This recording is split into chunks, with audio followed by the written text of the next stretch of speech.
स्वतःच्या जीवनाचा स्वार्थ एकच आहे, जगाची मुक्त करणं. दिसणारा वेग अग्नी हा पक्षस्थानी पाडावा आणि स्वतः शांत व्हावं. हे ब्राह्मणाला ब्राह्मण म्हणून दिसत आहे. ते भारत यज्ञ हवन करावे आणि कायोगे देवतांना मिळणारा अभिमान यामुळं सृष्टीचा स्नेह आपला जावं म्हणून यज्ञ हवनाचे करणे आम्ही ब्राह्मण या विश्वास करतो.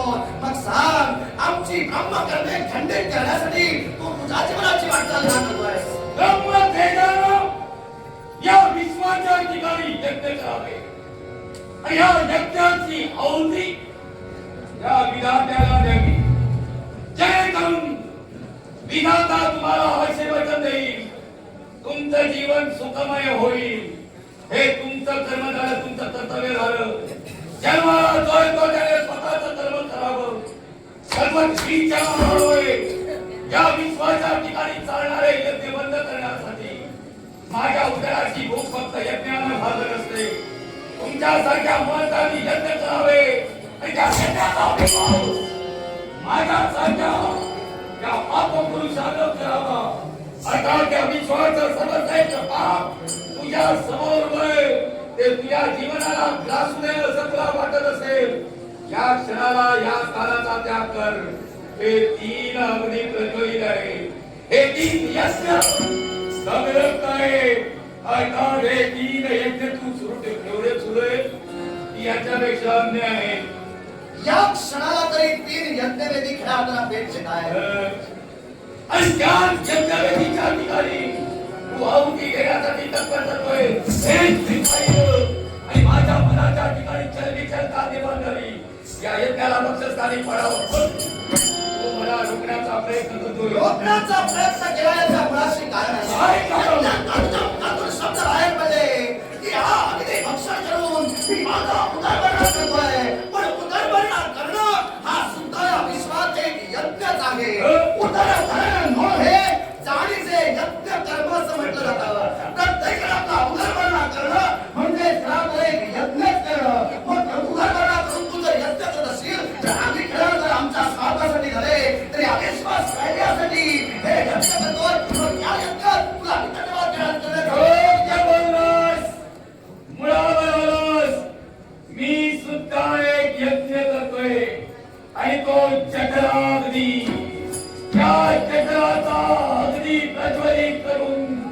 आता देव शांत करणारा यज्ञ करतोय. त्या विश्वाच्या ठिकाणी तुला कल्पना असेल तरी सुद्धा बोलणार. मला बोलायचंय म्हणून बोलणार. त्या विश्वाच्या ठिकाणी 49 अग्नी, प्रथम अग्नी शैयू, आणि या शैयू अग्नीची 3 मुलं, पावक, पावमान आणि शुची.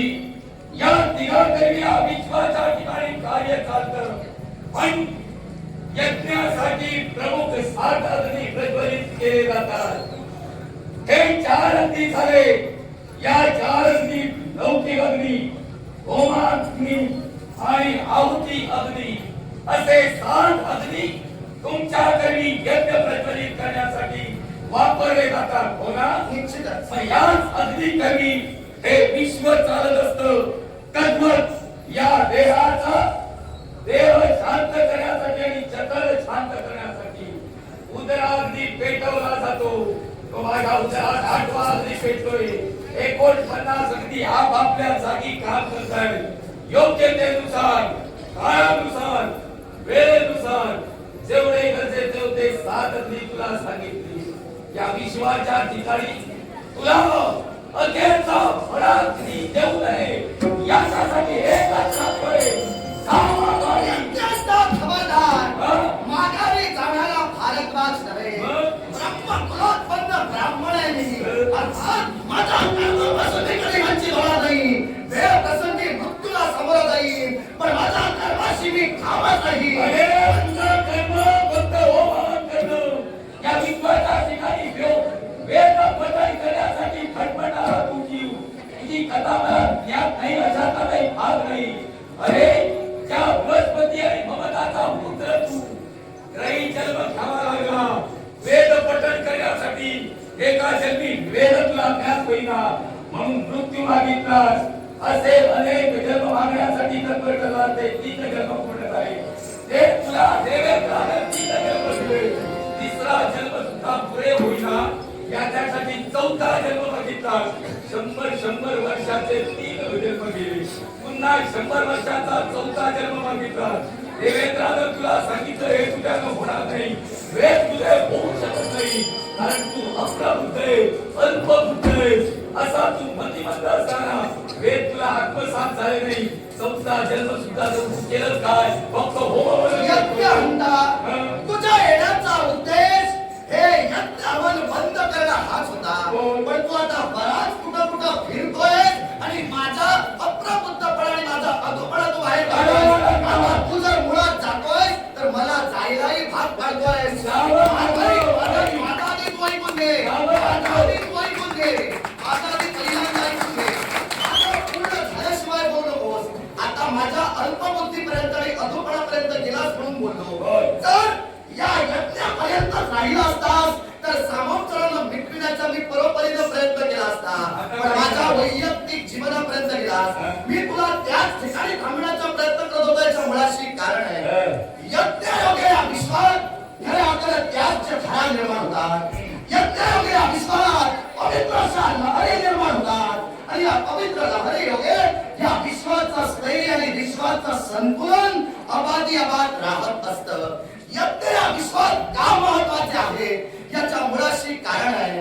यज्ञ खऱ्या ब्राह्मणांनी समिधा अर्पण केल्यानंतर खऱ्या अर्थाने यज्ञातील हव्य वाहक म्हणजे अग्नी नारायण, हा अग्नी नारायण त्यातून मिळणारा हव्य कव्य ज्या देवतेच्या नावानं त्याच घरात सोडली जाते त्या देवतेपर्यंत पोहोचवतो. वेदाचा नियम बोलतोय देवानाम उत्तमम हवी आणि देवेभ्यो उत्तमम हवी.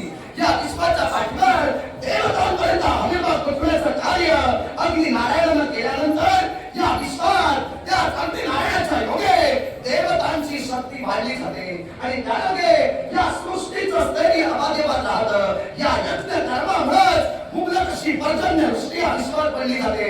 पर्जन्यवृष्टी पडल्यामुळे शेतीचा विकास होतो. या विश्वाच्या जठराग्नीचं तू बोललास. तो जठराग्नी तुझा शमण्यासाठी म्हणजे तो जठराग्नी शमण्याचा यज्ञ करण्यासाठी तू जसा या विश्वात वाटचाल करतोय तसाच खऱ्या अर्थाने या यज्ञामुळे कित्येक मानव जातींचा जठराग्नी या यज्ञामुळेच खऱ्या अर्थाने मिटला जातोय. कारण पर्जन्यवृष्टी जर यज्ञायोगे पडली नसेल तर शेतीचा विकास होणार नाही. शेतीचा विकास जर झाला नसेल तर धनधान्याची उत्पत्ती होणार नाही. आणि धनधान्याची उत्पत्ती झाली असेल तर 84 लक्ष जीवयोनी खऱ्या अर्थाने चक्रांती शंभूया यज्ञ कधी होणार नाही. आणि म्हणूनच हे यज्ञ कार्य, हे यज्ञ कर्म आम्ही करतो. आता तुझ्या प्रश्नाचं फलात शिरून जे खऱ्या अर्थाने तू सांगितलंस त्याचं उत्तर देतो. तू काय म्हणालास? तुझा अधूपणा आणि तुझी अल्पबुद्धी.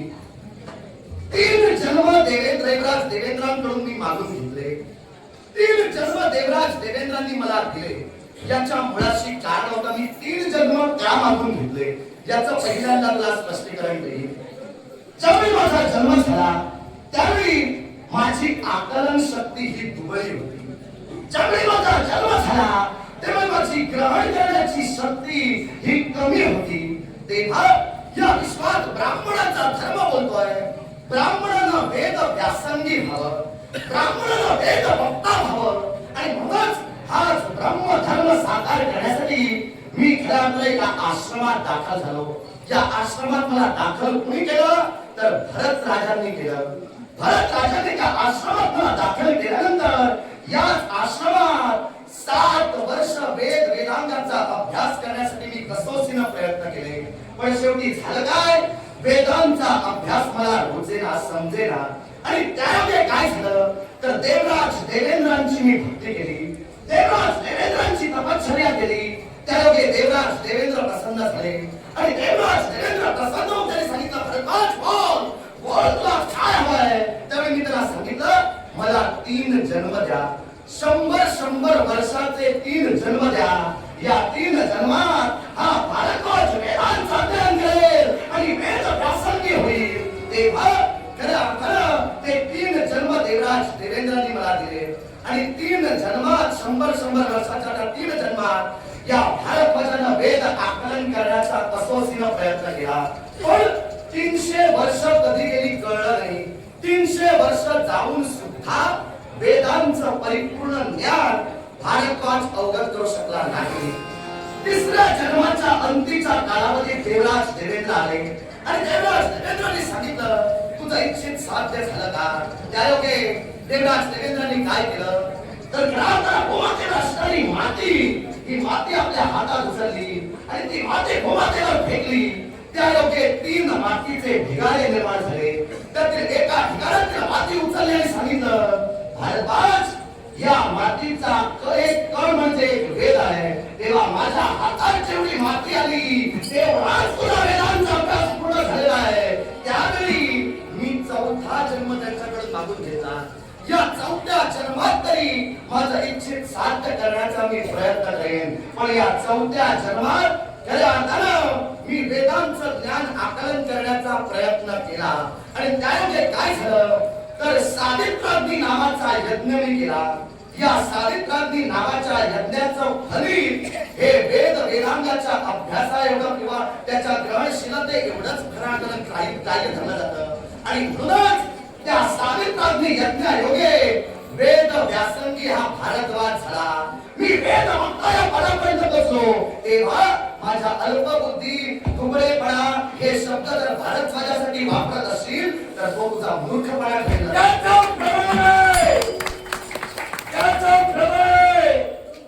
मूर्खत्वाचं जीवन आमचं केव्हाही नाही. आम्ही जे भाष्य करतो ते सत्य भाष्य करतो. याच्या मुळाची कारण तू अल्पबुद्धी असल्या कारणानं तुझ्यावर तुझ्या बापानं संस्कार केले नाही, तुझ्या मातेनं संस्कार केले. बृहस्पती आणि ममता ही तुझी माता पिता झाली होय ना? मग उतस्त हा तुझा दात्यानं काका पण तरी सुद्धा बाप लागतो. आता या प्रसंगात मी जात नाही कारण तू म्हणालास वेद शिकलायस. या वेदावर ताशेरे ओढण्यासारखं होईल. आणि म्हणून या तत्वानं एक आज सांगू इच्छितो ज्याने तुला जन्म घातला ते स्वतःच्या भावाकडे म्हणजे बृहस्पती स्वतःच्या भावाकडे देण्यासाठी तत्पर झाला. पण त्यानं सुद्धा तुला स्वीकार केला नाही. तुला वाऱ्यावर सोडण्यासाठी हे त्रैवर्ग तत्पर झाले. नंतर भरत राजाजवळ तुला सोडण्यात आलं. आणि म्हणूनच त्यानं तुझ्यावर संस्कार व्हावे म्हणून वेद दिलं वेदांचं ज्ञान तुला चारही जन्मात शक्य झालं नाही फक्त तुला शक्य झालं ते काय यज्ञ कर्म शक्य झालं आणि यज्ञ कर्म कुणामुळे शक्य झालं इंद्रानं स्वतःच्या लज्जेसाठी तुला जे वरदान दिलं ते वरदान परिपूर्ण करण्यासाठी हे तुला करून दिलं चौथ्या जन्माच्या ठिकाणी तू विवाह केलास तुला पुत्र झाला तोही असा अट्टाहासी म्हणून तो मारला गेला तर तो त्याच परिस्थितीनं अट्टाहासानं तू मारला जाऊ नये एवढं लक्षात ठेव यज्ञांचा मी ब्रह्मकुलोत्पन्न ब्राह्मण आहे हो. त्या प्रसंगी मारला गेलो तरी चालेल पण मी माझ्या कर्मापासून वंचित होणार नाही तू माझे यज्ञ हे मोठे करण्यासाठी पर्यंत आलास पण या यज्ञांचा मला स्वाभिमान आहे या यज्ञायोगे माझा अस्तित्व या विश्वात निर्माण झालेला आहे ऋग्वेद जो कर्माशी निगडित आहे या ऋग्वेदाच्या 6व्या मंडलात खऱ्या अर्थानं या भारतवर्ष जोशींनी अनेक ऋचा निर्मिल्या आहेत या ऋचा का निर्मिल्या याच्या मुळाशी सुद्धा सखोल कारण आहे काय सांगतोय ते नीट ऐकून ठेव हे यज्ञ आमदार ज्यावेळी भगवान गणेशांना 6वं वर्ष लागलं भगवान गणेश ज्यावेळी 6 वर्षाचे झाले त्यावेळी विश्वकर्मा देव हे भगवान गणेशांपर्यंत आले भगवान गणेशापर्यंत येऊन ते त्यांना खरा नमस्कार करून झाले हे शिव शंभू महादेवाच्या पुत्रा तुझा तेच ऐकल्यानंतर मी भारावून गेलोय तेव्हा मला तुला काहीतरी देण्याची इच्छा आहे तेव्हा हेच खरा विश्वकर्मा देव त्या भगवान गणेशांना 4 आयुध देऊन मोकळे झाले त्यावेळी गणेश उतरले ही 4 आयुध तुला देतोयस अर्थात ही 4 आयुध नेमकी आहेत तरी कोणती ती माझ्याकडे 4 आयुध देण्याचा नेमका तुमचा उद्देश काय त्यावेळी विश्वकर्मा देव उतरले आणि ते काय असेल तर ही 4 आयुध मी खऱ्या अर्थानं सूर्य देवाच्या खऱ्या अर्थानं गोलापासून त्या जो 30 निघाला त्यापासून तयार केलेली आहे आणि ती 4 आयुध मी भेट म्हणून तुला देतोय या विश्वात सूर्य देवांची पत्नी म्हणजे संज्ञा या संज्ञेला सूर्य देवांचं तेज ज्यावेळी सहन झालं नाही त्यावेळी ती सूर्य देवांच्या संसाराचा त्यामध्ये छाया निर्माण करून बद्रिकाश्रमी गेली आणि तपश्चर्या करू लागली तपश्चर्या करताक्षणी ज्यावेळी सूर्य देवतेला समजलं की आपल्याकडे असणारी आपली भार्या ही तिची फक्त छाया आहे कुठाची खरी पत्नी कुठं आहे त्यावेळी त्यांनी जाणलं आणि हेच सूर्यदेव हे आपल्या पत्नीच्या शोधासाठी गेले पत्नी कुठे ज्यावेळी त्यांना समजलं त्यावेळी संज्ञा माता सूर्य देवांच्या संसारात येण्यास नकार दर्शवू लागली यावेळी विश्वकर्मा देवतेने मध्यस्थी केली आणि विश्वकर्मा देवतेने ते आपल्या कन्येची समजूत घातली का तो सूर्यदेवांच्या संसारात जात नाहीस त्यावेळी ती उतरली मला सूर्यदेवांचं तेज सहन होत नाही आणि म्हणून मी सूर्यदेवांच्या संसारात प्रवेश करते होणार नाही त्यावेळी विश्वकर्मा देव उतरले सूर्यदेवांचं तेज मी कमी करेन पण तेज कमी होता क्षणी तू त्यांच्या संसारात जायला हवास अट मान्य झाली तेव्हा त्या सूर्य एक पुरुष जरी असला तरी त्यानं तारका स्वरूप गोलाकाराचं रूप घेतलं आणि हा तारका स्वरूप गोळा एका रथ चक्राला फासला गेला आणि त्यायोगे देवतांच्या आयुधाची निर्मिती झाली देवतांची शस्त्रास्त्र देवतांची आयुध याच्यापासूनच निर्माण झाली आणि यातूनच निर्माण झालेले आयुध म्हणजे त्रिशूल होय त्रिशूलाची उत्पत्ती या पद्धतीने झाली अर्थात हाच त्रिशूल ज्यावेळी तयार झाला त्यावेळीच तो गतिमान झाला गतिमान झालेला हा त्रिशूल हा जगभक्षक सावरण्याचं या विश्वात कुणाच्याच अंगी सामर्थ्य नव्हतं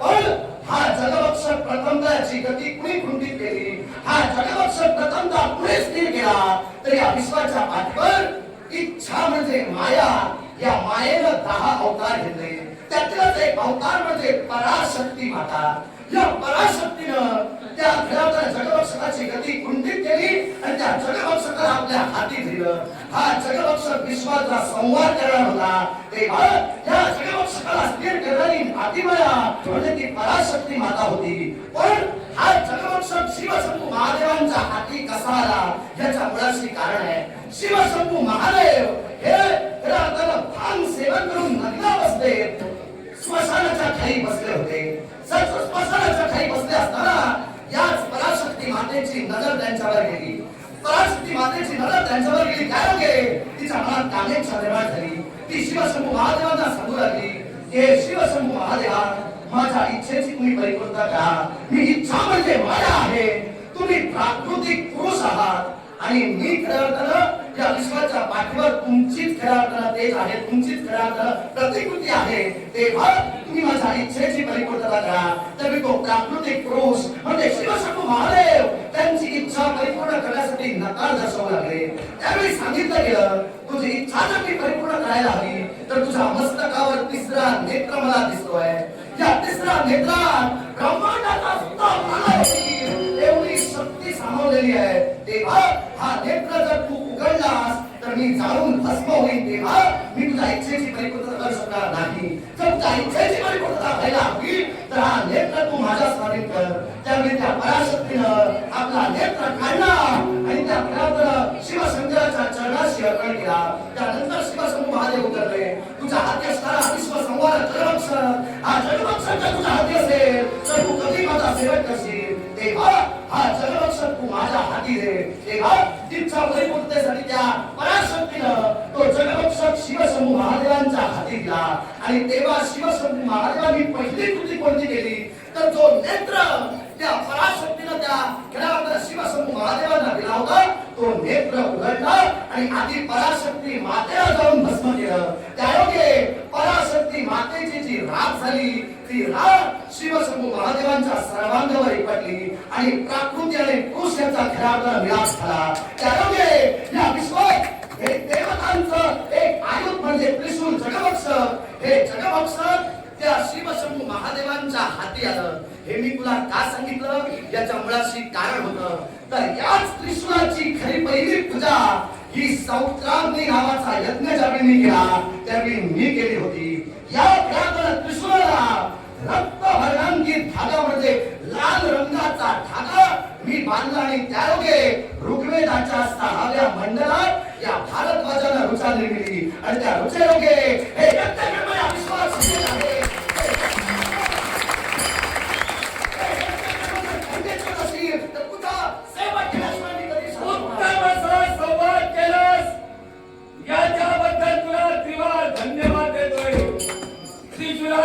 होईना मला तू समर्पक असं ज्ञान दिलं.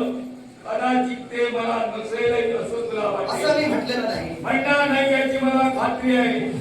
विशाल सागरासारखं तुझं मन आहे आणि या सागरासारख्या मनानं माझ्या समोर तू व्यक्त झालास. पण सांगता सांगता एक गोष्ट कदाचित तुझ्याकडून राहिली असेल ती मला सांगावीशी वाटते. ज्ञानाबद्दल मी कधी कुणाच्या अवहेलना करत नाही, हेटाळणी करत नाही. तुझा गौरव हा सदैवच मी करेन. पण एक गोष्ट लक्षात ठेव, त्या त्रिशूळाच्या प्राप्तीसाठी शिवशंकरानं त्या आदिमायाची आराधना केली, त्या आदिशक्तीची आराधना केली. तो 108 कोटी जप त्या आदिमायेचा झाल्यानंतर ती प्रकट झाली आणि तिनं विचारलं या विश्वाच्या ठिकाणी आपल्याला काय होय. त्यावेळी शिवशंकराच्या मुखातून शब्द आहेत पडले, या विश्वाच्या ठिकाणी अद्वितीय अशी गोष्ट निर्माण करा जेणेकरून या विश्वाचा प्रलय त्यात सामावलेला असेल. आणि हे कुणालाही शक्य नाही, फक्त तेजाला शक्य होतं. त्यात तेजाला विभक्त करण्यासाठी विश्वकर्मा तत्पर ठरला. विभक्त झाल्यानंतर स्वतःहून एक शस्त्र निर्माण झालं. त्यांना 3 पाती होती आणि ती धारदार 3 पाती समोरच्या दिशेनं मागच्या दिशेनं एक तीव्र टोक होतं. हे वायुवेगानं जाऊ लागलं. विश्वाचा प्रलय होणार. स्थिरावण्याचं सामर्थ्य फक्त आदिपुरुषात होतं. म्हणून तो शिवानं धारण केला. त्याच्यावर खूप प्रक्रिया केली. विश्वाच्या ठिकाणी स्थिर झाला. आता तू अस्थिर झाला. कारण या विश्वाच्या ठिकाणी 49 वर्षी कधीही परवडती. पण अखेरचा अग्नी आहे. त्यात आदिवासी प्रज्वलित केलं. तो म्हणजे योगाग्नी. यज्ञ मंडपाच्या ठिकाणी दक्षानं दक्ष यज्ञ केला. दाक्षायणीनं त्या यज्ञ मंडपाच्या यज्ञात उडी ठोकली. या यज्ञात पेटणारा शैव अग्नी तिला शरण आला आणि सांगू लागला, मी तुला मारू शकत नाही. तुझं तू या विश्वाच्या ठिकाणी अस्तित्व ठेव. त्यावेळी तिनं स्वतःचा योगास्ती जागृत केला.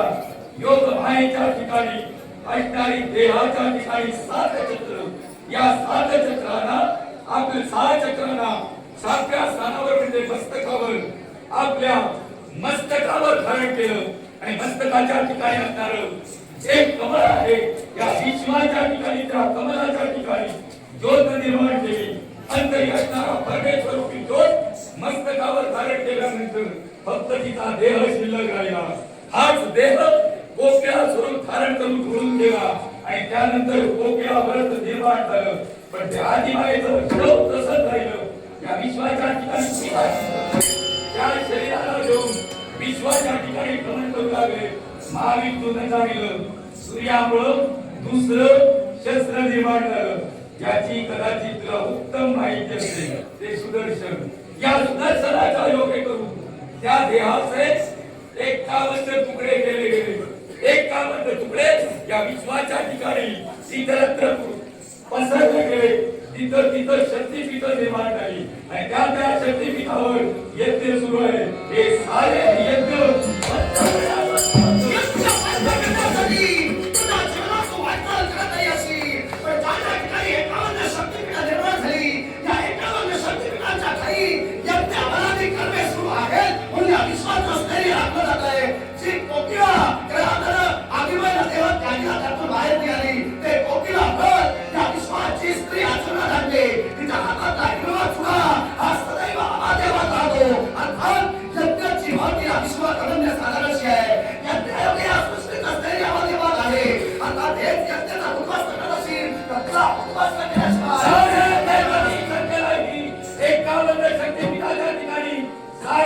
शक्तीपीठ हे सर्वश्रेष्ठ आहे.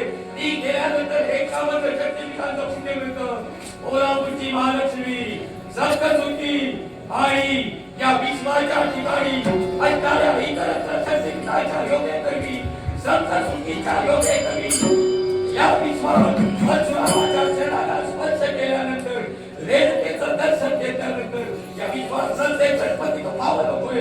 असा जे पावन केंद्राच्या ठिकाणी असणारे यज्ञ मी फक्त स्थानिक आणला. तुझी काय कथा